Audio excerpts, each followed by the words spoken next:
Moving into the 20th century, it became unfashionable to give a recital of one's own works. Advancements in musicology and a greater awareness of music history may have caused performers to become more and more concerned with sticking to the composer's original intent. Specialization also became more common, with a performer sometimes focusing mostly on the works of one composer or period. And audiences were expected to sit quietly until whole pieces, including all movements, were finished. Despite this, there were many Golden Age pianists, such as Vladimir Horowitz, who continued to do their own variations, cadenzas, and passage work, but this becomes less and less common with time. So not all modern performances follow this traditional recital model. There are many contemporary performers experimenting with concert formats, and we'd like to highlight a few of them to give you some inspiration. Hélène Grimaud is a concert pianist who has played traditional recitals all over the world, but she also likes to experiment. In her concert, Tears Become, Streams Become, she collaborated with artists and architects to flood the floor of the Park Avenue Armory Recital Hall in New York. The audience watched the water slowly rise before the music began, and repertoire included well-known classical pieces with water as a theme.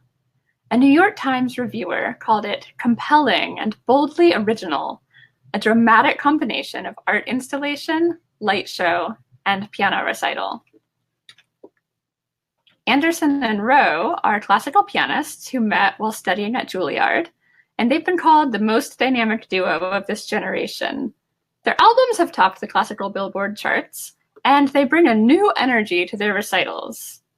A review in the Herald Tribune said, "Even the most jaded of concertgoers sat forward in their seats and dropped their jaws in amazement as these two just rewrote the book of the tedious concert recital."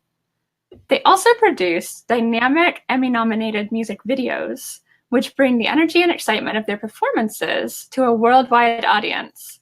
I hope these few examples show that while the traditional recital model serves a purpose, there are many diverse performance models that you can use in your studio.